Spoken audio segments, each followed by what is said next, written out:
नमस्कार, आप देख रहे हैं नवभारत टाइम्स का लाइव वीडियो। मेरे साथ आज हैं मेरे सहयोगी कमलेश राय। भारतीय टीम को आज चेन्नई में करारी शिकस्त झेलनी पड़ी है और आज भारतीय टीम को जिस तरह की उम्मीद बल्लेबाजों से की जा रही थी कि आज जो है भारतीय बल्लेबाज कुछ कमाल करके दिखाएंगे, लेकिन चेन्नई में इंग्लैंड के गेंदबाजों के खिलाफ कुछ चल नहीं सकी और पांचवें दिन भारतीय टीम को 200 से ज्यादा रनों से करारी शिकस्त झेलनी पड़ी है। मेरे साथ है मेरे सहयोगी कमलेश। कमलेश, क्या मैच में क्या कमी रह गई भारतीय टीम की तरफ से, क्योंकि आज जो पांचवें दिन था तो आज भारतीय टीम ने कुछ ना कुछ रणनीति के साथ उतरी थी, लेकिन वो रणनीति शायद कारगर साबित नहीं हो पाई। तो क्या रणनीति थी कमलेश, क्योंकि आज 9 विकेट शेष थे उसके पास और पूरा का पूरे दिन का खेल बाकी था, ड्रॉ भी करा सकते थे मैच को कमलेश।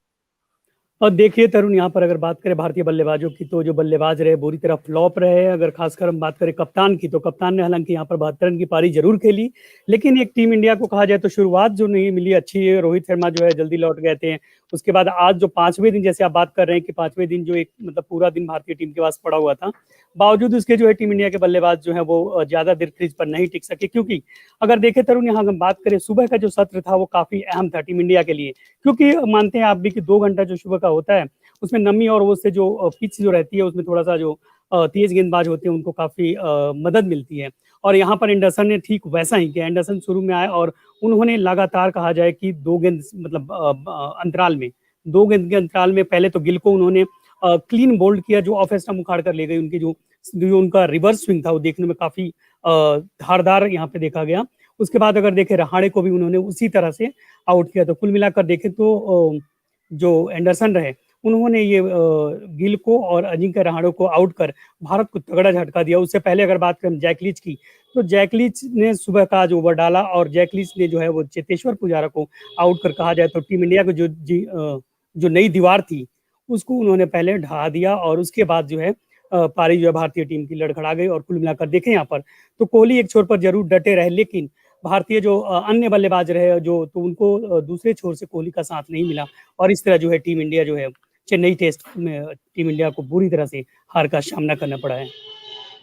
कमलेश में ब्रिस्बेन के काबा की जो है इसके तुलना की जा रही थी, क्योंकि गाबा में जो था भारतीय टीम ने पांचवें दिन जो सीरीज का चौथा टेस्ट मैच था ऑस्ट्रेलिया के खिलाफ, जो पिछला ही मतलब इससे पहला जो टेस्ट मैच भारतीय टीम खेलकर आई ऑस्ट्रेलिया में, उसमें जो है भारतीय टीम ने जीत दर्ज की थी और उससे तुलना की जा रही थी कि गाबा के जैसा कमाल जो है वो भारतीय बल्लेबाज कर सकेंगे। लेकिन शायद क्या रणनीति में जो कमी रह गई, क्योंकि तब तो अजिंक्य रहाणे कप्तान थे। अब लोगों ने ये भी कहना शुरू कर दिया कि विराट कोहली की कप्तानी में जो है, क्योंकि विराट कोहली की कप्तानी में पिछला टेस्ट मैच भी हम हारे थे ऑस्ट्रेलिया से और विराट कोहली कप्तानी में ये वाला टेस्ट मैच भी हार गए, तो क्या कहीं विराट कोहली की रणनीति जो थी वो कारगर साबित नहीं हो पाई, या कि जो क्योंकि कहते हैं कि टीम का संयुक्त प्रयास होता है और मैं जो है गौतम गंभीर के जो शब्द है उनको जरूर इस्तेमाल करना चाहूंगा कि अगर टीम जीतती है तो जाहिर तौर से कप्तान को शाबाशी मिलती है, वाहवाही मिलती है, लेकिन टीम हार जाती है तो वो संयुक्त प्रयास बन जाता है। आखिर क्या कप्तानी में रणनीति जो थी टीम विराट कोहली की रणनीति जो थी वो कारगर साबित नहीं हो पाई, या फिर ये सच में ही टीम का संयुक्त प्रयास जो था वो सफल नहीं रहा कमलेश?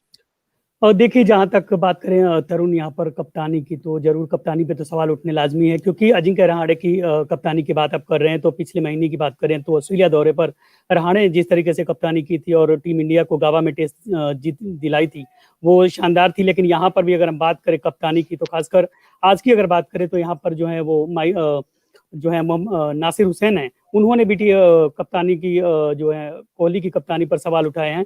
और कहीं ना कहीं देखिए इस हार के बाद कोहली की कप्तानी पर सवाल उठना लाजमी है। जैसा आप बता रहे हैं कि ऑस्ट्रेलिया के खिलाफ भी जो है भारत को कोहली की कप्तानी में हार का मुंह देखना पड़ा था और यहाँ पर भी कहा जाए तो घर में जो है वो दूसरी इनकी कप्तानी में टेस्ट में टीम इंडिया को हार का सामना करना पड़ा है। तो कुल मिलाकर देखें यहाँ पर कप्तानी को लेकर सवाल उठना लाजमी है। और यहाँ पर जो है अजिंक्य रहाणे और विराट कोहली की जो कप्तानी की बात की जा रही है तो वाकई पिछले साल से अगर हम बात करें कोहली की खासकर तो उनकी कप्तानी और उनका फॉर्म जो है उनके साथ जो है वो साथ नहीं दे रहा है। क्योंकि अगर हम उनकी बल्लेबाजी की बात करें तो पिछले साल से तरुण, जैसा कि आप भी देख रहे होंगे कि पिछली बार यानी 2020 में कोहली के बल्ले से कोई शतक तक नहीं आया था। यानी कि इंटरनेशनल क्रिकेट में उन्होंने कहा जाए तो T20 वनडे हो या टेस्ट क्रिकेट हो, वहां पर ये लेकिन कमलेश हम उस साल खेले भी तो नहीं ना ज्यादा, क्योंकि कोरोना के कारण सभी लोग घरों में कैद थे, इवन खिलाड़ी खुद घरों में कैद थे। तो मतलब ये तो वही हुआ कि अब आप खेल नहीं पा रहे हैं ज्यादा, तो अगर शतक ना लगता है तो देखिए कहीं ना कहीं रणनीति जो होती है कप्तान बनाता है, लेकिन अगर वो रणनीति सही साबित नहीं होती है और टीम हार जाती है तो सवाल उठना लाजमी है। और ऐसा ऐसा नहीं है, अगर अजिंक्य रहाणे की कप्तानी में ऑस्ट्रेलिया में हम हार जाते तो जाहिर तौर से तब भी हम पर सवाल उठने तय थे, लेकिन अब जब अजिंक्य रहाणे की कप्तानी में टीम टेस्ट सीरीज जीती 2-1 से, बॉर्डर गावस्कर ट्रॉफी 2-1 से अपने नाम की, और उसके बाद अब विराट कोहली की कप्तानी में फिर से हम खेले और विराट कोहली की जो कप्तानी, क्योंकि घर में हम हारे हैं, चेन्नई में हमारे हैं, तो जाहिर तौर से सवाल उठना लाजमी है। कमलेश, मैं थोड़ा मैं चाहूंगा आप जो दर्शकों को मैच का जो रुख है वो बताएं कि आखिर कैसे टीम इंडिया ने अपनी पहली पारी में कितने रन बनाए और फिर इंग्लैंड ने अपनी पहली पारी में कितने रन बनाए, 578 रन का विशाल स्कोर खड़ा किया था। तो थोड़ा सा मैं चाहूंगा कि आप दर्शकों को पूरे मैच का जो ब्यौरा है वो थोड़ा दे दें, ताकि जो उन्होंने मैच नहीं देखा है वो कम से कम समझ जाएं कि आखिर मैच में क्या कुछ कब कुछ हुआ। कमलेश। बिल्कुल, अगर बात करें हम जरूर यहाँ पर पहली पारी की, तो इंग्लैंड की जो टीम थी, जो रूट कप्तान, उन्होंने टॉस जीता और पहले बल्लेबाजी का फैसला किया और यहाँ पर इंग्लैंड की टीम जो है वो 578 रन बनाने में सफल रही। यहाँ पर हमने देखा कि जो रूट जो अपने 100वां टेस्ट खेल रहे थे उसमें उन्होंने डबल सेंचुरी लगाई, जिसकी बदौलत जो है इंग्लैंड की टीम 578 रन का विशाल स्कोर बनाने में सफल रही। अगर हम बात करें तरुण यहाँ पर भारत की, तो भारत ने पहली पारी में 337 रन बनाए थे, 337 रन बनाए थे। उसके बाद अगर हम बात करें इंग्लैंड की, तो इंग्लैंड की दूसरी पारी जो है वो 178 रन पर सिमट गई थी। तो कुल मिलाकर यहाँ देखें हम, तो भारत जो है वो पहली पारी में 241 रन से पिछड़ रहा था। उसके बाद जो है वो इंग्लैंड ने भारत को 420 रन का टारगेट दिया था। दूसरी पारी की अगर हम बात करें यहाँ पर भारत की, तो भारत की जो दूसरी पारी है वो 192 रन पर ही सिमट गई। भारत को यानी 420 रन का टारगेट था। चौथे दिन की अगर बात करें तो भारतीय टीम जो है 39 रन पर एक विकेट गंवा चुकी थी, रोहित शर्मा का विकेट गंवा चुकी थी। और पांचवें दिन जो था वो 381 रन कहा जाए तो पांचवें दिन भारत को 381 रन चेज करना था, 9 विकेट भारत के बचे हुए थे। उम्मीद यही की जा रही थी कि जो भारतीय टीम है वो पिछले महीने जिस तरीके से गाबा में ब्रिस्बेन टेस्ट में पलटवार करते हुए शानदार जीत दर्ज की थी, तो कुछ वैसा ही ठीक यहाँ पर देखने को मिलेगा। लेकिन जैसा आप बता रहे हैं कि चेन्नई में अगर हमने देखा यहाँ पर, तो भारत ने उस तरीके से भारतीय खिलाड़ियों को कहा जाए तो जो बल्लेबाजों, खासकर हम रोहित शर्मा की बात करें, चेतेश्वर पुजारा की बात करें या ऋषभ पंत की भी बात करें, पंत ने हालांकि पहली पारी में अच्छा योगदान दिया, लेकिन दूसरी पारी में भी सस्ते पर निपट गए, सस्ते में ही। रहाणे की बात करें तो रहाणे भी यहाँ पर पहली या दूसरी पारी में कुछ खास कमाल नहीं कर पाए। हाँ, कोहली ने जरूर पहली पारी में निराश किया, लेकिन दूसरी पारी में 72 रन उन्होंने बनाए। रोहित शर्मा अभी बिल्कुल शुरुआत देने में असफल रहे। गिल की खासकर यहाँ बात करें तरुण, तो गिल ने जो है दूसरी पारी में इन्होंने 50 रन की पारी खेली और कुल मिलाकर देखें तो टेस्ट करियर का तीसरा अर्धशतक जमाया। तो गिल के रूप में एक देखा जाए तो टीम इंडिया में ओपनर की जो कहा जा रहा था कि रोहित शर्मा का जोड़ीदार कौन हो सकता है, मयंक अग्रवाल हो सकते हैं, या हमने कितने ओपनर्स को आजमाया, लाइक आप देखिए तो यहाँ पर पृथ्वी शॉ भी थे। लेकिन गिल ने जो जज्बा दिखाया, जो इंटेंट दिखाया, वो काबिल तारीफ है। लेकिन गिल को भी कहीं ना कहीं ये देखना होगा कि 50 रन या 60 रन खेलने से काम नहीं बनेगा, क्योंकि उन्हें एक बड़ी पारी खेलने की जरूरत होगी। और यहाँ पर अगर बात करें कि गिल की, तो गिल अगर यहाँ शतक लगा जाते जड़ते, या कोहली की अगर बात करें, कोहली को अगर दूसरे छोर से अन्य बल्लेबाजों से साथ मिलता, तो आज मैच का जो रिजल्ट है वो कुछ और ही देखने को मिलता था। देखिए, ये तो बात रही मैच के रिजल्ट की, क्योंकि हम जब हार जाते हैं तो जाहिर तौर से कुछ ना कुछ कारण बन जाते हैं। अगर जीत जाते हैं कोई भी मैच, मैं थोड़ा सा माइकल वॉन और शेन वॉन के जो ट्वीट्स हैं उनके बारे में बताना चाहूंगा। दरअसल शेन वॉन ने सवाल उठाए थे कि इंग्लैंड टीम अब बल्ले गेंदबाजी क्यों नहीं कर रही है। जब 400 से ज्यादा रन का टारगेट उन्होंने बढ़त हासिल कर ली थी, तो उसके बाद जो है शेन वॉन ने कहा कि अब इंग्लैंड को बल्लेबाजी नहीं, सॉरी माफ करिएगा, गेंदबाजी करनी चाहिए। अब इसको जो है वो डिक्लेयर कर देना चाहिए। लेकिन माइकल वॉन ने कहा था कि देखिए, मुझे उम्मीद है और भरोसा है कि इंग्लैंड जो है इस टेस्ट मैच को जीत जाएगा, और इंग्लैंड ने वही किया। देखिए, आज गेंदबाजी जो थी वो बहुत बहुत बहुत बेहतर रही है इंग्लैंड की, जहां पर पिच से मदद मिलनी अब शुरू हुई थी, क्योंकि भारतीय टीम के गेंदबाजों ने भी दूसरी पारी में इंग्लैंड को 178 रन के मामूली से स्कोर पर आउट कर दिया था। लेकिन अब जो है, जब सवाल, क्योंकि आप ये देखिए कि ये भी कहा जा रहा था कि इंग्लैंड के पास स्पिन जो है वो स्पिनर्स अच्छे नहीं है, और लेकिन उन्होंने तो अपने पेसर से ही काम चला लिया। जेम्स एंडरसन ने धड़ाधड़ ऐसा शानदार प्रदर्शन किया और भारतीय के बल्लेबाजों को संभलने का मौका ही नहीं दिया कमलेश। क्योंकि आप जब गेंदबाजी पर बात कर रहे थे, तो गेंदबाजी भी तो उनसे हमसे बेहतर ही उनकी साबित हुई। रविचंद्रन अश्विन ने जरूर स्पिन का फायदा लिया, 6 विकेट झटके दूसरी पारी में, लेकिन अगर भारतीय बल्लेबाजी की बात करें तो दूसरी पारी में बिल्कुल तहस नहस कर दिया उन्होंने तो जेम्स एंडरसन ने, और इवन पेसर्स ने, जहां पर आप कह रहे थे कि स्पिन जो है वो बेहतर नहीं है, लेकिन उन्होंने तो अपने पेस से ही, तेज गेंदबाजी से काम चला लिया कमलेश।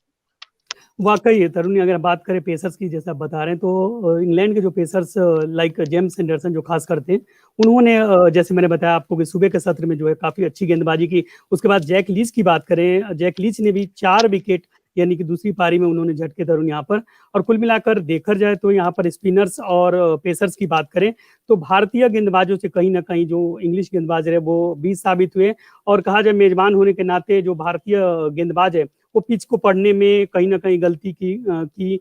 या हम बात करें प्लेइंग 11 की, जैसे हम बात कर रहे थे कि शाहबाज नदीम को वो प्लेइंग 11 में मौका दिया, अक्षर पटेल को पहले शामिल किया गया था लेकिन चोट की वजह से ये मैच नहीं खेल पाए। लेकिन जहां तक हम बात करें चाइना में गेंदबाज कुलदीप यादव की, तो प्लेइंग 11 में ये बात कर रहे थे, दिग्गजों का कहना था, जानकारी कह रहे थे कि अगर हम यहाँ पर कुलदीप यादव को मौका देते हुए तो शायद कुछ और हो सकता था। लेकिन जिस तरीके से शाहबाज नदीम की बीच में एंट्री हुई, उसको देखते हुए कहा जाए तो उन्होंने भी कुछ पिच से ज्यादा मदद उनको नहीं मिली। हाँ, अश्विन ने जरूर अच्छी गेंदबाजी की, जैसा कि उन्होंने 6 विकेट भी हासिल किए। यहाँ पर ईशांत शर्मा की खासकर बात करें पेसर्स की, तो ईशांत ने भी कुल मिलाकर गेंदबाजी ठीक ठाक ही की। लेकिन बुमराह जो है स्ट्राइक पर मेन बॉलर थे, उन्होंने जो है वो शुरू में जिस तरीके से उन्हें सफलता नहीं मिली पहली पारी में, जिस तरीके से जो भारतीय बल्लेबाजी थी या गेंदबाजी की बात करें हम इंग्लैंड की पहली पारी की, तो जिस तरीके से भारतीय गेंदबाजों को ब्रेक थ्रू नहीं मिली पहली पारी में, रूट काफी अच्छा बना गए। या सिबले की बात करें, सिबले ने भी अर्धशतक जड़ा। उसके बाद हमने देखा बेन स्टोक्स ने भी काफी अच्छी पारी खेली, 82 रन की पारी खेली, हालांकि वो शतक से चूक गए। लेकिन जिस तरीके से भारतीय गेंदबाज यहाँ पर पहले या दूसरे दिन की हम बात करें टेस्ट में, वो एक विकेट के लिए तरसते हुए नजर आए। तो कुल मिलाकर देखा जाए तो जो विकेट था वो तीसरे और चौथे दिन और लास्ट आज 5वें दिन टर्न लेना शुरू कर दिया था। और यहाँ पर मेहमान जो टीम के गेंदबाज थे, उन्होंने बहुत ही कहा जाए तो ट्रैक का जो है वियर एंड टियर जो ट्रैक दिख रही थी वो दरारों में, उन्होंने स्पिनर्स की बात करें, उन्होंने बॉल डाली और वहां से टप्पा खिलाकर बॉल टर्न कराया और भारतीय बल्लेबाजों को अपनी फिरकी में फंसाया। तो कुल मिलाकर देखें यहाँ पर तो इंग्लैंड के जो गेंदबाज रहे वो कहीं ना कहीं जो भारतीय गेंदबाजों से भी साबित हुए, और उन्होंने जो यहाँ का एटमोस्फेयर था और कुल मिलाकर देखें यहाँ विकेट का, तो उसका भरपूर फायदा उठाया। और दूसरी बात करूँ, अगर बात करें इंग्लैंड की, तो इंग्लैंड की टीम देखिए, जैसे आप बता रहे कि भारतीय टीम ऑस्ट्रेलिया में जीतकर आई थी पिछली सीरीज जो थी टेस्ट सीरीज, लेकिन इंग्लैंड को भी हमें नहीं भूलना चाहिए था कि इंग्लैंड जो है वो श्रीलंका को उसी के घर में 2-0 से टेस्ट सीरीज में हराकर भारत पहुंची थी और उनका मनोबल काफी ऊंचा था। अगर बात करें हम टेस्ट सीरीज की भारत और खासकर इंग्लैंड की, तो सीरीज शुरू होने से पहले तरुण दिग्गजों का या जानकारों का ये मानना था कि जो इंग्लैंड के स्पिनर है खासकर जैक लीच या डॉम बेस, वो काफी प्रभाव नहीं डाल सकते भारतीय बल्लेबाजों पे, क्योंकि भारतीय बल्लेबाज जो है वो स्पिन खेलने के आदी हैं और कुल मिलाकर देखो तो इंग्लिश जो स्पिनर्स वो इनके ऊपर कुछ खास प्रभाव नहीं छोड़ सकते। लेकिन जिस तरीके से खासकर जैक लीच ने शुरू में या नई गेंद से भी उन्होंने जिस तरीके से गेंदबाजी उनको दी गई और उन्हें विकेट निकाल के दी रूट को, वो बेहद ही कहा जाए तो काबिले तारीफ है। और कुल मिलाकर अब देखना होगा कि भारतीय टीम जो है, अगला मैच भी है 13 तारीख से जो है यहीं पर खेला जाना है, चेन्नई में खेला जाना है। अब देखना दिलचस्प होगा कि भारतीय टीम अब किस रणनीति के साथ दूसरे टेस्ट मैच में उतरती है। कमलेश, 13 तारीख से यहीं पर चेन्नई के इसी चेपक स्टेडियम में मैच होना है, दूसरा सीरीज का दूसरा टेस्ट मैच होगा। क्या अब मैं आपसे एक ही आखिरी सवाल है कि क्या अब विराट कोहली प्लेइंग 11 में बदलाव करेंगे? क्या टीम मैनेजमेंट प्लेइंग 11 में बदलाव करने वाला है? बिल्कुल, ये क्वेश्चन जो आपने सही सवाल पूछा है, क्योंकि सबके ज़हन में यही सवाल है कि पहला टेस्ट हारने के बाद क्या जो टीम इंडिया है वो अपने प्लेइंग 11 बदलाव करेगी। और खासकर मुझे भी तरुण, अगर मेरा पर्सनल मानना है कि जरूर यहाँ पर प्लेइंग 11 में बदलाव होना भी चाहिए, क्योंकि जैसे हमने पहले ही बताया कि प्लेइंग 11 फर्स्ट टेस्ट के लिए जिस तरीके से हुआ था, वहां पर क्वेश्चन मार्क खड़े हुए थे, और अब हार के बाद जरूर टीम इंडिया जो है, टीम मैनेजमेंट जो इसमें मंथन करेगी और कुछ ना कुछ जरूर बदलाव हमें देखने को मिल सकते हैं तरुण। तो चलिए, ये तो रहा बदलाव क्या होगा, लेकिन उम्मीद यही की जा रही है कि अगर आप पहला टेस्ट मैच हार भी गए, ऑस्ट्रेलिया में तो हारे थे ना, लेकिन उसके बाद हमने आखिरी के बचे 3 टेस्ट मैच जीत लिए थे। अब इंग्लैंड के खिलाफ भी क्या पता ऐसा ही प्रदर्शन हो। लेकिन हाँ, मैं यही कहना चाहूंगा कि भारतीय टीम अब किस रणनीति के साथ, अब रणनीति में शायद बदलाव हो सकता है और हो सकता है कि प्लेइंग 11 में भी बदलाव हो जाए। तो कमलेश, बहुत बहुत शुक्रिया आपका कि आपने अपना कीमती वक्त दिया। नबारा टाइम्स के तमाम दर्शकों को का बहुत बहुत शुक्रिया कि उन्होंने अब मैं आपसे एक और बात कहना चाहूंगा, अगर आप कोई भी इस तरह की कोई खबर या खेल से जुड़ी कोई खबर आपको लगता है तो आप प्लीज कमेंट में हमें करके बताएं, कमेंट करके बताएं कि आखिर कोई ऐसी खबर जो हमसे रह गई है, या आप जो पढ़ना चाहते हैं, कोई अच्छी खबर, कोई आप जो जानना चाह रहे हैं किसी पॉइंट्स के बारे में, किसी रिकॉर्ड के बारे में, तो हमें कमेंट सेक्शन में जरूर बताएं। तब शाम को 6 बजे एक बार फिर एनबीटी लाइव के वीडियो सेक्शन में जुड़िएंगे। तब तक के लिए बहुत बहुत शुक्रिया आपका। शुक्रिया कमलेश। शुक्रिया तरुण, शुक्रिया सभी देखने वालों का।